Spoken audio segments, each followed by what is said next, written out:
सर्व सृष्टि रचनहार कबीर परमात्मा हम सब आत्माओं के जनक हैं, हमारे हमदर्द हैं। काल लोक में फंसी अपनी अच्छी आत्माओं को कबीर परमात्मा ढूंढते रहते हैं, जो यहाँ भयंकर कष्ट उठा रहे हैं। कबीर परमात्मा बिजली जैसी गति से अपने निज धाम सतलोक से आकर यहाँ काल लोक में प्रकट होते हैं और वापस सतलोक जाने का रहस्य बताते हैं। वो भक्ति के ऐसे गूढ़ मंत्रों को उजागर करते हैं जिन मंत्रों से मोक्ष प्राप्ति की जा सकती है। कबीर परमात्मा चारों युगों में आते हैं। वह ऊंचे स्वर में बोल बोल कर अपने अमृत ज्ञान की वर्षा करते हैं। चारों युग में संत पुकारे, कूक कहा हम हेल रे, हीरे मोती माणिक बरसे, ये जग चुगता ढेल रे। चारों युगों में परमात्मा कबीर अपनी अच्छी आत्माओं को मिलते हैं। आज हम उन्हीं महान आत्माओं का जिक्र करेंगे जिनको परमात्मा आकर मिले, वह अपना साक्षात्कार कराकर अपनी समर्थता से परिचित करवाया। गवाह नंबर 1, धनी धर्मदास, बांधवगढ़ मध्य प्रदेश। धनी धर्मदास वो महान आत्मा है जिनको परमात्मा कबीर स्वयं आकर मिले और उनसे पवित्र कबीर सागर लिपिबद्ध करवाया। धनी धर्मदास जी का जन्म हिंदू धर्म के वैश्य कुल परिवार में हुआ था। धनी धर्मदास जी के अंदर धार्मिकता कूट कूट कर भरी हुई थी। इसी कारण धनी धर्मदास जी रामकृष्ण जी के कट्टर पुजारी थे। उन्होंने एक रूपदास नाम के वैष्णव साधु को गुरु भी बना रखा था। अपने गुरु रूपदास के मार्गदर्शन करने पर धनी धर्मदास 68 तीर्थ के भ्रमण पर निकले थे। इसी तीर्थ यात्रा के दौरान परमात्मा कबीर जी उन्हें जिंदा महात्मा के रूप में मिले थे और उनको तत्व ज्ञान समझाया था। पहले तो धर्मदास जी ने परमात्मा कबीर जी का बहुत विरोध किया, परंतु परमात्मा कबीर जी के सटीक प्रमाणों को सुनने के बाद वह कबीर परमात्मा के कई बार अंतर्ध्यान होने के बाद धर्मदास जी को तत्व ज्ञान समझ आया और वो व्याकुल हो उठे। इसके बाद धर्मदास जी के बहुत विनय करने पर परमात्मा कबीर जी ने उन्हें अपना निजधाम सतलोक दिखाया। वह अपनी संपूर्ण जानकारी दी। संपूर्ण ज्ञान समझने के बाद वह सतलोक देखने के बाद धर्मदास जी पूर्ण परमात्मा कबीर साहिब जी पर कुर्बान हो गए। गवाह नंबर 2, नानक देव जी। सिख धर्म के प्रवर्तक गुरु नानक देव जी का जन्म सन 1469 वर्तमान पाकिस्तान के पंजाब प्रांत तलवंडी भाई नामक जगह पर एक हिंदू परिवार में हुआ। हिंदू धर्म में जन्म लेने के कारण नानक जी रामकृष्ण जी की पूजा करते थे। वह एक पंडित ब्रिजलाल पांडे से गीता भी पढ़ते थे। एक दिन परमात्मा कबीर जी नानक देव जी को बेई नदी पर मिले और उन्हें वास्तविक ज्ञान समझाया।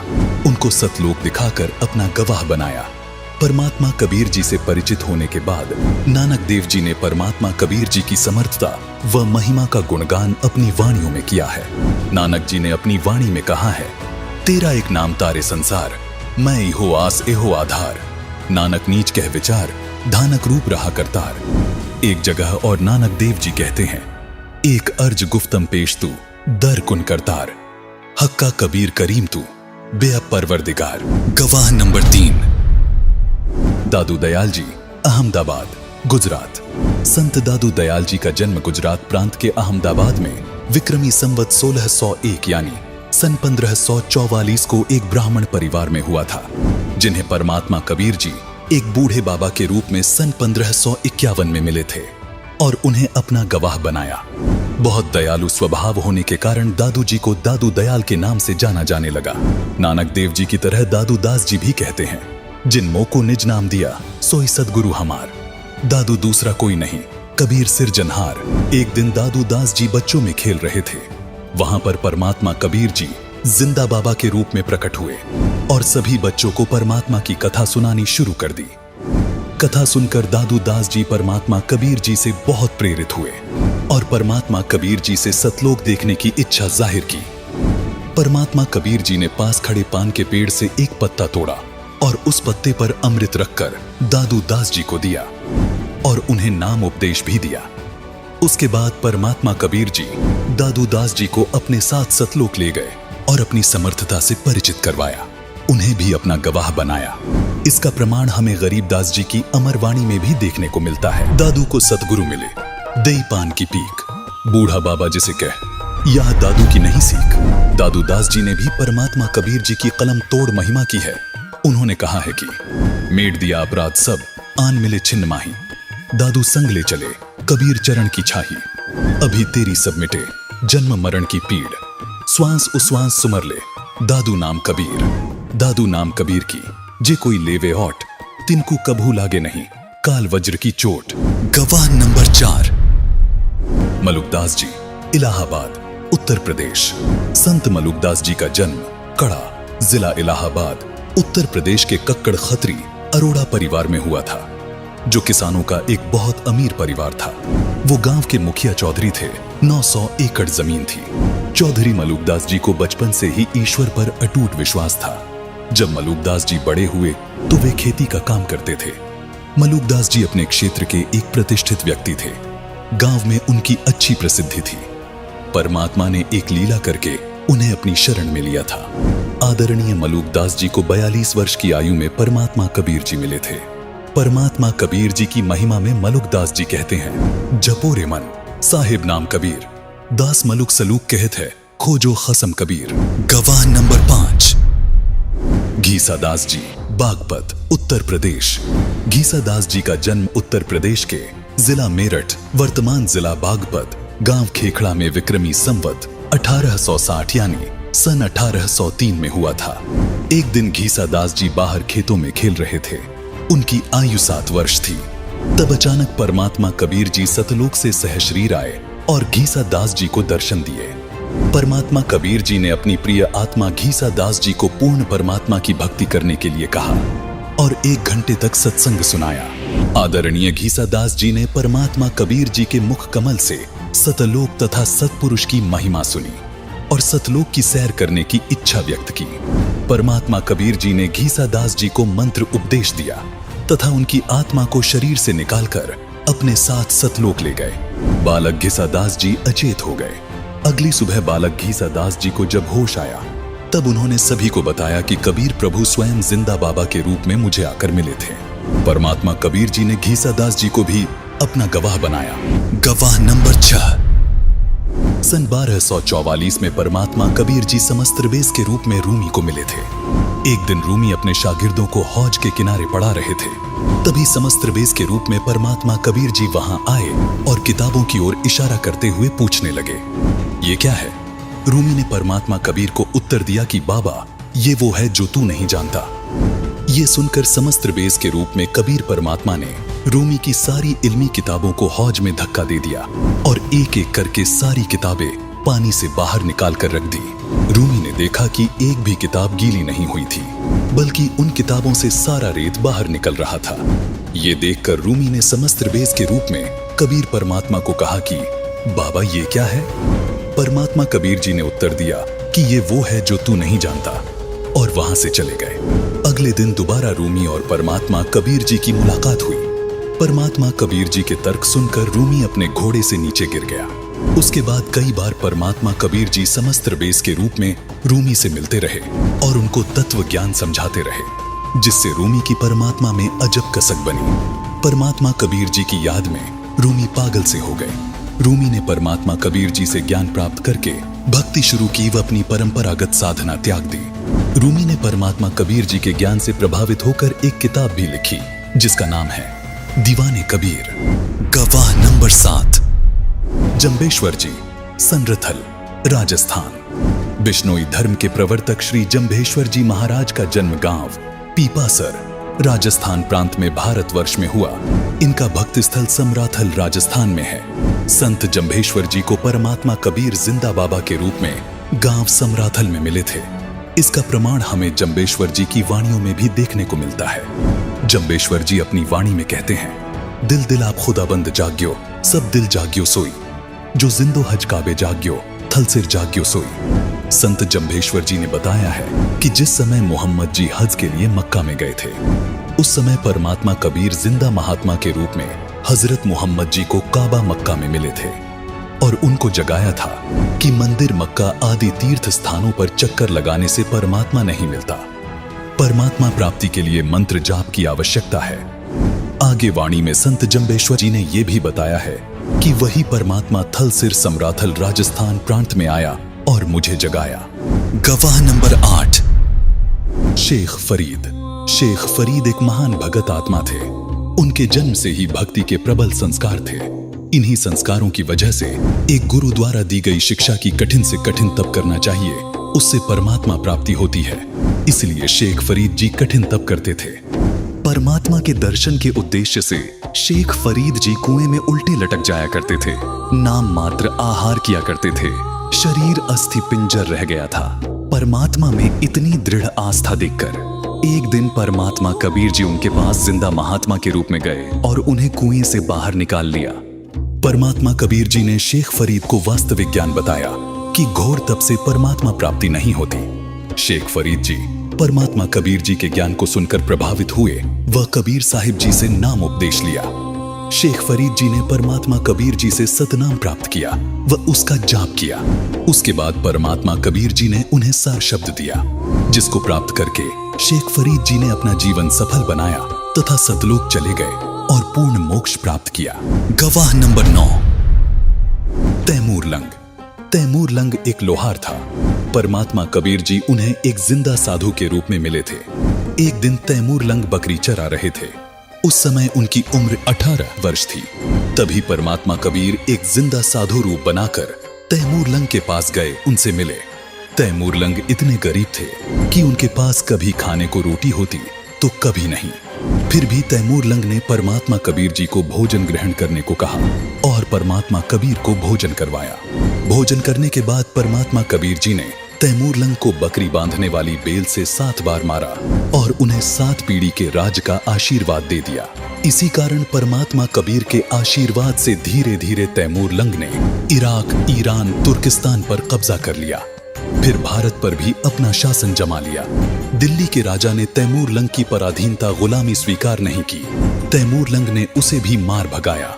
बाबर तैमूर लंग का तीसरा पोता था। उसके बाद औरंगजेब तक तैमूर लंग के वंशजों ने दिल्ली पर शासन किया। औरंगजेब के बाद तैमूर लंग का राज्य टुकड़ों में बंट गया। इसका प्रमाण हमें गरीबदास जी की वाणी में भी देखने को मिलता है। गरीबदास जी अपनी वाणी में कहते हैं, रोटी तैमूर लंग को दिन्ही, ताते 7 बादशाही लिन्ही। एक दिन तैमूर लंग शिकार पर गया था। वर्द हो गया था। परमात्मा कबीर जी दोबारा उसी जिंदा साधु का वेश बनाकर तैमूर लंग से मिले। उसको समझाया कि भक्ति कर राजा, नहीं तो नरक में गिरेगा। भूल गया वो दिन जब एक ही रोटी थी घर पर। उसी समय तैमूर लंग परमात्मा कबीर जी के चरणों में गिर गया। दीक्षा ली, राज्य पुत्र को दे दिया। 10 वर्ष और जीवित रहा। वह परमात्मा कबीर जी द्वारा बताई भक्ति की। गवाह नंबर 10, हजरत मूसा जी। हजरत मूसा जी यहूदी धर्म के व्यवस्थापक के रूप में जाने जाते हैं। काल ब्रह्म ने उन्हें ज्ञान बताया। उसी आधार से उन्होंने अपने आप को सबसे ज्यादा इल्म वाला मान लिया। इसी कारण जब एक दिन हजरत मूसा सत्संग फरमा रहे थे तो उनसे एक सत्संगी ने पूछा कि हे मूसा, आज के दिन जमीन पर सबसे ज्यादा इल्म रखने वाला शख्स कौन है? हजरत मूसा ने बड़े गर्व से उत्तर दिया, मैं। काल ब्रह्म को मूसा का ये अंदाज बिल्कुल पसंद न आया और कहा कि मूसा, तेरी यह बात सुनकर मुझे बहुत दुख हुआ। तूने अपने आप को सबसे बड़ा इल्मी कैसे मान लिया? घुटनों के बल बैठे मूसा ने कहा कि मैं आपका भेजा हुआ रसूल हूं और मुझे सारा इल्म आपसे हासिल है। इसलिए मैंने ये कह दिया कि आज जमीन पर मुझसे ज्यादा इल्म किसी के पास नहीं है। काल ब्रह्म ने कहा कि मूसा, जमीन पर तुझसे ज्यादा इल्म रखने वाला शख्स मौजूद है और तेरा इल्म उसके इल्म के सामने कुछ भी नहीं है। मूसा ने कहा कि हे अल्लाह, मैं उस शख्स से मिलना चाहता हूं ताकि मैं वो इल्म हासिल कर सकूं जो मेरे पास नहीं है। वो शख्स कहां रहता है और कैसे मिलेगा, ये बताने की मेहरबानी कीजिए। काल ब्रह्म ने मूसा जी को अल खिज्र के पास भेज दिया। उसके बाद मूसा अल खिज्र के पास पहुंचे। वह अपना परिचय दिया। कहा, मुझे अल्लाह ने आपसे इल्म सीखने के लिए भेजा है। आप मुझे वो नेक इल्म सिखा दें जो आपके पास है। अल खिज्र ने कहा कि अच्छा, अगर आप मेरे साथ चलना ही चाहते हो तो ध्यान रहे, आप किसी भी चीज के बारे में मुझसे सवाल ना कीजिएगा जब तक मैं खुद उसके बारे में ना बताऊं। लेकिन हजरत मूसा अल खिज्र जी की शर्तों पर खरे नहीं उतर पाए, जिस कारण उन्हें अल खिज्र जी से बिना इल्म प्राप्त किए ही वापस लौटना पड़ा। हजरत मूसा को मिलने वाले अल खिज्र कोई और नहीं बल्कि स्वयं कबीर परमात्मा ही थे। गवाह नंबर 11, इब्राहिम अधम सुल्तान। इब्राहिम अधम सुल्तान बलख शहर का एक ऐसा राजा था जिसकी शानो शौकत इंद्र के समान थी। पूर्व के जन्म में इब्राहिम अधम सुल्तान वाली आत्मा सम्मन नाम का मनियार था। तब उसने परमात्मा कबीर जी की सेवा में अपने बच्चे की कुर्बानी दे दी थी। इसी नुक्ते के कारण परमात्मा कबीर जी उस प्यारी आत्मा के कल्याण के लिए उसके पीछे लगा हुआ था। परमात्मा कबीर जी ने अब्राहम अधम सुल्तान को माया रूपी दलदल से निकाला, उन्हें मूल ज्ञान व मोक्ष दिया। परमात्मा कबीर जी इब्राहिम अधम सुल्तान को जिंदा बाबा के रूप में उनके पूर्व जन्म के प्रबल संस्कारों के कारण मिले थे। परमात्मा कबीर जी इब्राहिम अधम सुल्तान के सामने कई बार अंतर्ध्यान हुए, कई बार उनको ज्ञान समझाया। तब कहीं जाके इब्राहिम अधम सुल्तान ने अपना राज्य त्यागा और परमात्मा कबीर जी के द्वारा बताई भक्ति की तथा मोक्ष को प्राप्त हुए।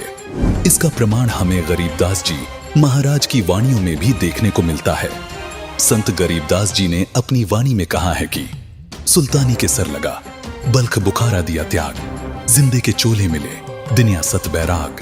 अब आपको दिखाते हैं कि संत गरीबदास जी महाराज को कबीर परमात्मा कैसे मिले।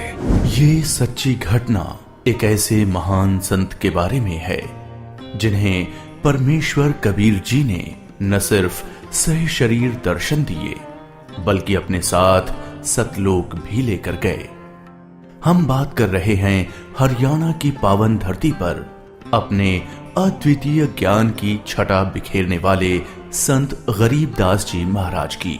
संत गरीबदास जी महाराज का जन्म हरियाणा के जिला झज्जर गांव छुड़ानी में सन 1717 में जाटों के एक प्रसिद्ध धनखड़ परिवार में पिता श्री बलराम जी और माता श्रीमती रानी देवी जी के यहाँ हुआ था।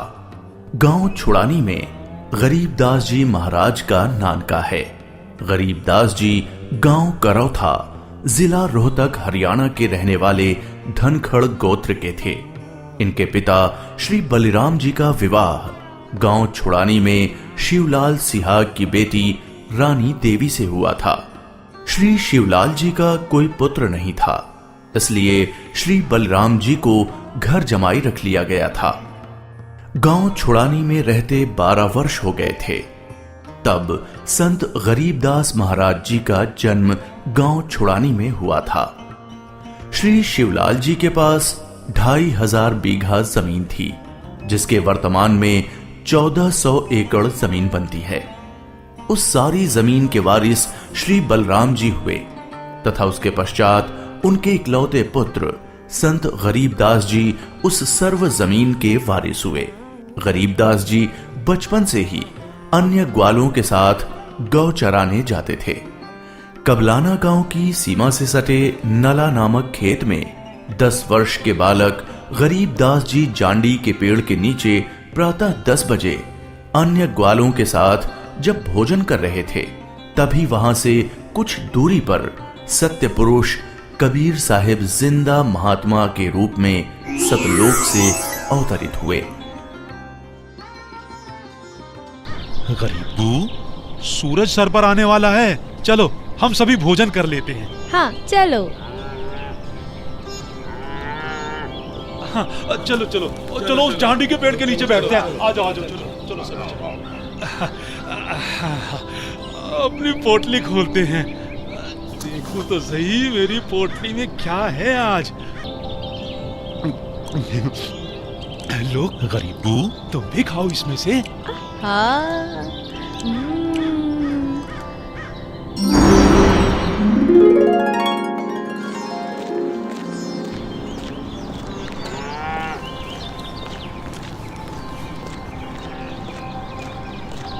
बाबा जी राम राम। राम राम। बाबा जी आओ, रोटी खाओ। नहीं, मैं अपने गांव से ही भोजन करके आया हूँ। कौन सा गांव है आपका? मेरा गांव सतलोक है। रोटी नहीं खाओगे तो दूध तो पीना ही पड़ेगा। हम साधु संतों को और अपने अतिथि को बिना कुछ खाए पिए जाने नहीं देते। हाँ हाँ बाबा जी, दूध पीना तो आपको स्वीकार करना ही पड़ेगा। ठीक है, मैं आपका आतिथ्य स्वीकार करूंगा, पीऊंगा दूध, लेकिन वो दूध कुंवारी गाय का होना चाहिए। कुंवारी गाय? कुंवारी गाय? ये कैसे दूध कैसे दे सकती है? बाबा जी, आप दूध पीना नहीं चाहते, इसलिए आप मजाक कर रहे हो। ऐसी बात नहीं है, मैं कुंवारी गाय का दूध पीता हूँ, इसलिए अगर आप मुझे कुंवारी गाय का दूध पिला सकें तो मैं आपका दूध स्वीकार कर लूंगा। आजा। महाराज, इस बच्चे के ना तो अब तक कोई बच्चा हुआ है, ना ही उसके कोई स्तन है, फिर ये दूध कैसे देगी? देगी, जरूर देगी। अगर आप लोगों के पास कोई ऐसा बर्तन है जिसमें दूध को निकाला जा सके तो मुझे दो। बाबा जी, ये रहा बर्तन। अब इसे स्तन वाली जगह पर पकड़ कर बैठो।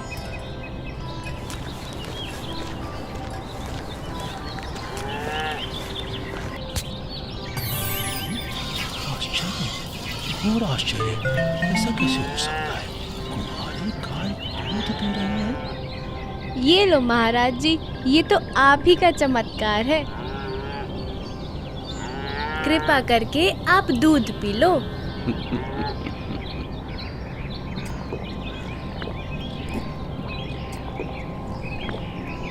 ये लो, ये बाकी बचा दूध आप लोगों के लिए प्रसाद है, आप ग्रहण करें। ये दूध हम नहीं पी सकते, ये तो पाप का दूध है। इस दूध को कुंवारी गाय से निकाला है आपने। एक तो ना जाने कौन सा जादू टोना किया है आपने इसमें, और ऊपर से इसे झूठा भी कर दिया। आप ना जाने कौन हो, ना जाने किस जाति के हो। मैं तो कहता हूँ भाइयों, चलो यहाँ से, नहीं तो क्या पता ये बाबा हमें भी ना जाने क्या जादू टोना कर दे। हाँ, चलो चलो चलो चलो चलो, क्या जादू टोना कर देंगे। चलो चलो चलो।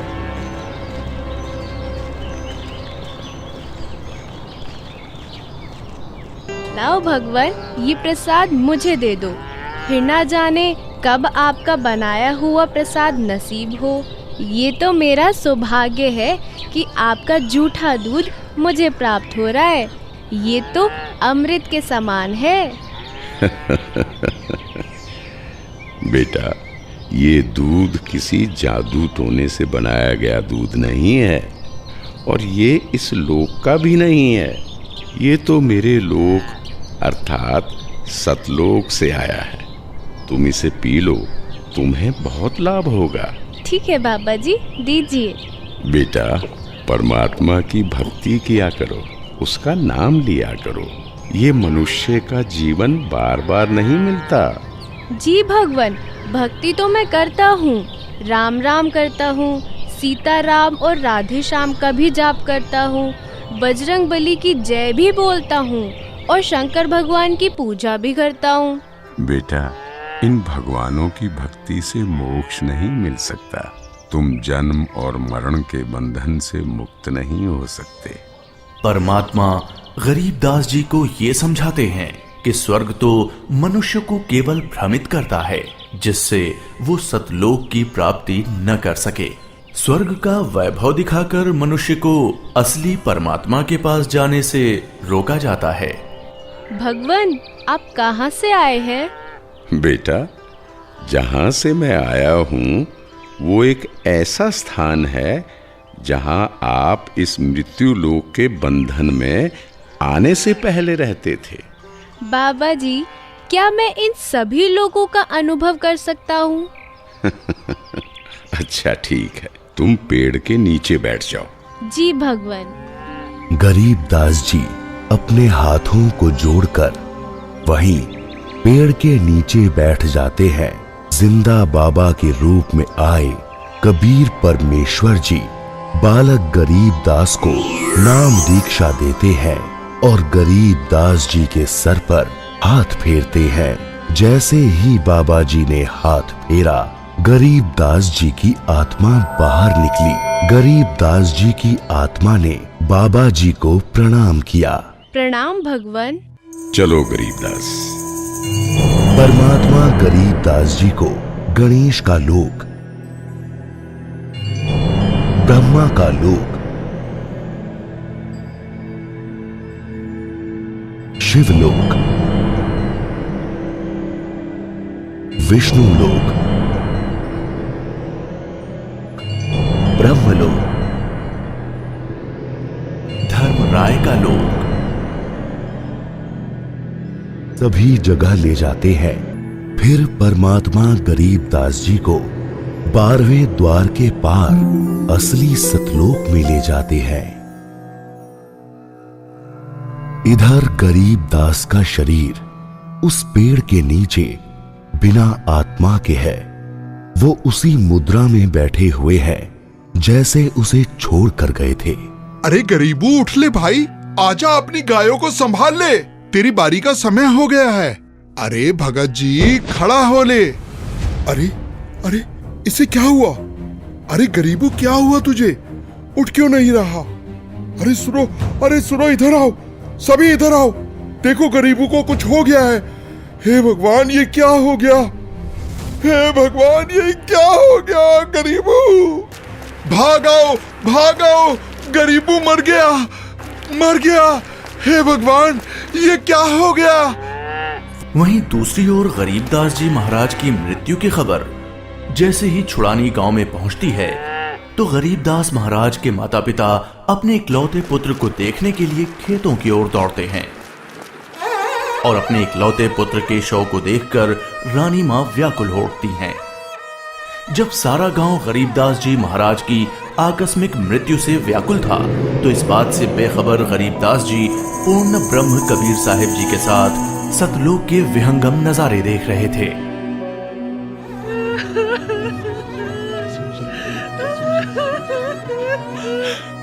गरीबू को उसी पाखंडी बाबा ने दूध पिलाकर मारा है। हाँ, उसी ने कुछ जादू टोना किया है।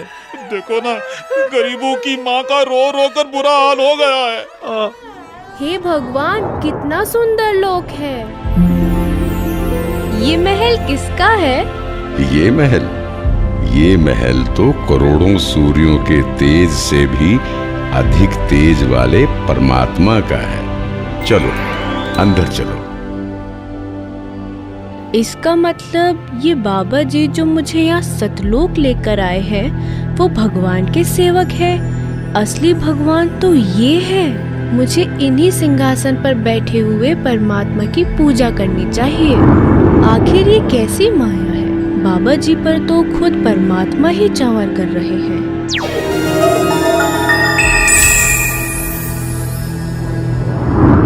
बेटा गरीबदास, जिस मृत्यु लोक में तुम रह रहे हो वो एक यातना देने की जगह है। वो तुम्हारे लिए एक कारागार है। वहां कोई भी जीव सुखी नहीं है। चाहो तो नीचे मृत्यु लोक की तरफ देख लो।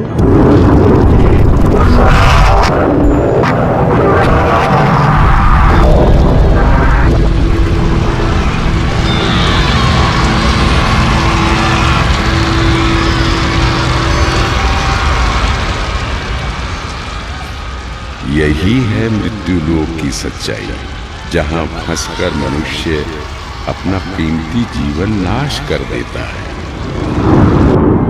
और कर्म कांडों में फंसा रहता है। बेटा, मृत्यु लोक पर तत्वज्ञानी संत की कृपा से मुक्ति पाकर तथा मृत्यु लोक के अलावा यमलोक, स्वर्गलोक, विष्णु लोक, शिवलोक, ब्रह्मलोक जैसे जिन 21 ब्रह्मांड के लोकों में तुम गए हो, वहां से भ्रमित हुए बिना जो भी जीवात्मा सतलोक में आती है तो सतलोक में खाली पड़े महलों में वो बिना किसी भेदभाव के रहते हैं। धरती पर वो चाहे राजा हो, रंक हो, नीची जाति में जन्म हो या उच्च जाति में, यहाँ सतलोक में सबके लिए एक समान व्यवहार है। यहाँ कोई जन्म मरण नहीं है, वृद्धावस्था नहीं है, ना ही कोई बंधन है। बेटा गरीबदास, तुम्हारा स्थान भी यही सतलोक है। बेटा गरीबदास, जाओ, अब तुम मृत्यु लोक में वापस जाओ। परमात्मा, मैं उन सभी लोगों की सच्चाई जान गया हूँ। कृपा करके आप मुझे वहाँ वापस ना भेजो। बेटा, तुम ऐसे यहाँ नहीं रह सकते, क्योंकि जब आप यहाँ से गए तो आप पुण्यों से परिपूर्ण थे। तो इसलिए तुम जब उस लोक में उतने ही पुण्यों से परिपूर्ण हो जाओगे, तभी इस लोक में वापस आ सकोगे और एक स्थायी स्थान को प्राप्त कर सकोगे। बेटा, मैं तुम्हें एक ऐसी अनमोल भक्ति दूंगा जिसके साथ तुम नीचे मृत्युलोक में जाओगे और वहां थोड़े ही प्रयास में पुण्यों से धनी हो जाओगे। नीचे जाकर मेरे ज्ञान का प्रचार करो, सच्चे परमात्मा के बारे में लोगों को बताओ। वहां रहने वाले तुम्हारे सभी भाई बहन यहीं से गए हैं और काल के जंजाल में फंसकर गलत रास्ते पर चल रहे हैं। जी भगवान। इधर दूसरी तरफ गरीब दास जी के परिजन उनके शरीर को लेकर अंतिम संस्कार की क्रिया करने लगे। प्रपट्टन वो परलोक है जहाँ अदली सतगुरु सार, भक्ति हेत से उतरे पाया हम दीदार। बेटा, तुम्हारी तो मृत्यु हो गई थी। नहीं पिताजी, मेरी मृत्यु नहीं हुई थी। जो बाबा जी हमारे पास आए थे वो तो साक्षात कबीर भगवान थे। वो मुझे अपने सतलोक ले गए थे। सतलोक? हाँ, सतलोक जो सभी लोकों से ऊपर है, वही हमारा असली घर है। वहाँ जाकर मुझे पता चला कि कबीर भगवान ही इस संपूर्ण ब्रह्मांड, संपूर्ण जगत के मालिक हैं और वही असली परमात्मा है। बोलो कबीर भगवान की जय। अजब नगर में ले गया हमको सतगुरु आन, झिलके बिंब अगाध गति वहाँ सोते चादर तान। अनंत कोटि ब्रह्मांड का एक रति नहीं भार, सतगुरु पुरुष कबीर है कुल के। 3 वर्ष पश्चात एक गोपाल दास नाम के संत के आग्रह करने पर गरीबदास जी महाराज ने परमात्मा कबीर जी से प्राप्त तत्व ज्ञान व अमृतवाणियां लिखवाई, जो आज सदग्रंथ साहिब के रूप में उपलब्ध है। तो अभी आपने देखा कैसे परमात्मा कबीर समय समय पर अलग अलग वेश धारण करके अपनी प्यारी आत्माओं को मिलते रहते हैं। परमात्मा कबीर जी की अपनी पुण्य आत्माओं को मिलने की ये सूची बहुत लंबी है। नामदेव, रामदेव पीर, हजरत मोहम्मद, मीराबाई जैसी बहुत सारी पुण्यात्माओं को भी परमात्मा कबीर जी मिले व सत्य ज्ञान समझाया, वास्तविक भक्ति विधि बताई। कबीर साहिब समय समय पर अन्य रूप धारण करके लीला करते हैं, जिसको आम जन साधारण समझ नहीं पाता। उन्हें आम संत मानकर अनदेखा करने की भूल कर बैठता है। वैसे ही आज कबीर परमात्मा संत रामपाल जी महाराज के रूप में लीला कर रहे हैं। तमाम महापुरुषों ने कबीर परमात्मा की महिमा का वर्णन किया है, लेकिन जितने सरल, साधारण और प्रामाणिकता के साथ संत रामपाल जी महाराज ने कबीर साहिब जी को पूर्ण परमात्मा साबित किया है, ऐसा सिर्फ खुद परमात्मा कबीर ही कर सकते हैं। ये अनमोल ज्ञान जगत गुरु तत्वदर्शी संत रामपाल जी महाराज के सत्संगों का अंश मात्र है। संपूर्ण आध्यात्मिक ज्ञान के लिए सुनिए संत रामपाल जी महाराज के मंगल प्रवचन। आप संत रामपाल जी महाराज जी के मंगल प्रवचन संत रामपाल जी महाराज एप्लीकेशन पर भी सुन सकते हैं तथा उनके द्वारा लिखी पुस्तकें भी डाउनलोड कर सकते हैं।